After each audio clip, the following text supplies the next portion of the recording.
Ladies and gentlemen, a very good afternoon, and on behalf of the CFA Society Sri Lanka, a warm welcome to a thought-provoking and solution-centric session on navigating through the brain drain crisis.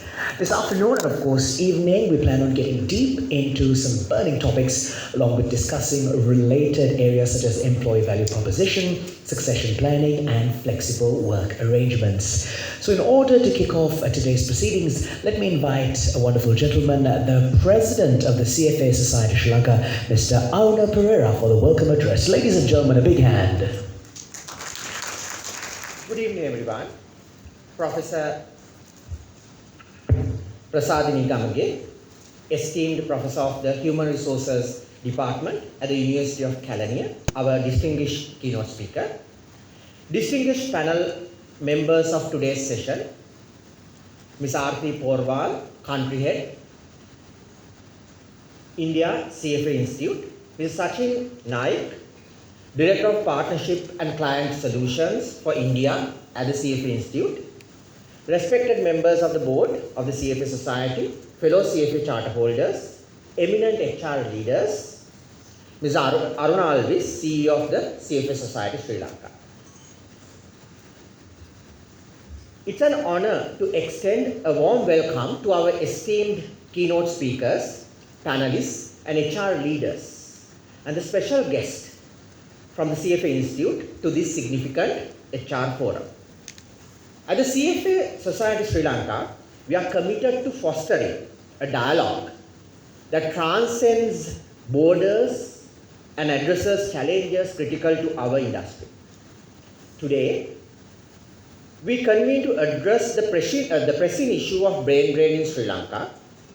The forum goes beyond identifying challenges. It is a testament to our dedication to collaborative solutions.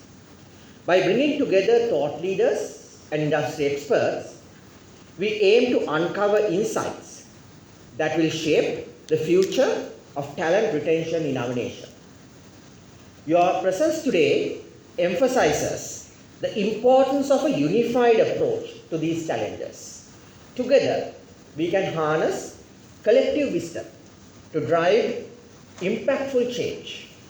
We are not merely hosting an event, we are laying the foundation for actionable outcomes.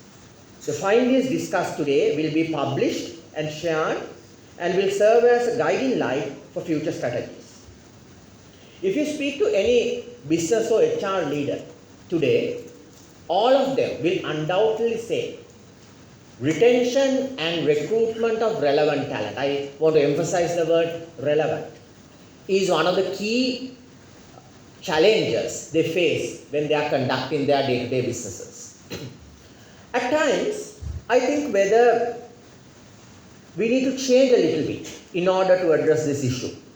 Rather than going with structures, policies and procedures that control the employees too tightly, whether we should think of flexible structures, innovative frameworks, and even the mindsets that will enable an enjoyable relationship between employer and employee, prolonging that relationship. Whether we should look at something innovative is something that I tend to think about when I think of this issue of brain drain that we are affected every day. Let's look at an example or some sort of a lesson from the COVID season. One of the key messages that we got from medical professionals during the COVID season is try to flatten the curve. What I understood from that terminology was that a certain percentage of population is anyhow going to get COVID, but let's try to spread it over a decent number of months or years or whatever, decent time period, so that the impact of the society is at a certain level that we can bear. Similarly, if you look at migration, considering the current situation in the country, whatever you do, whatever you say, I would say a decent percentage of our professionals and employees will migrate. I think Professor Prasadini has done a wonderful research in that area. And I had the privilege of just looking at few numbers here and there. I may be mistaken, but it was quite a decent percentage that was planning to migrate during the next 1 to 2 years from the professionals. So we should do our best to retain them. But at the same time, is there any way of flattening the curve of migration?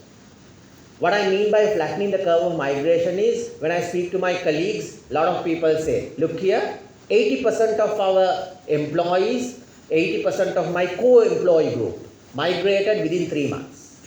Rather than that, whether we can come to a situation where we say 50% of my co-work group migrated over 3 years or 2.5 years. So we have reduced the percentage migrating and we have spread it over a higher number of years or months. Then I believe the business may be able to take that impact without major disruptions.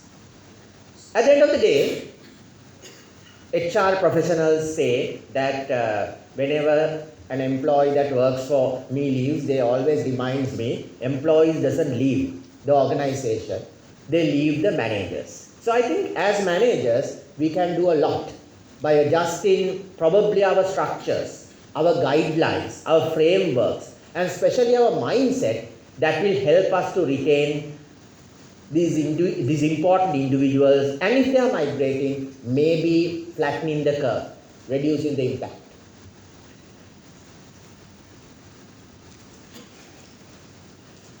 Again, I would like to thank all of you for your presence in this event, and I'm confident that together we will create a path towards a more resilient and thriving workforce in Sri Lanka. Let's make today's discussion a catalyst for positive change. Thank you.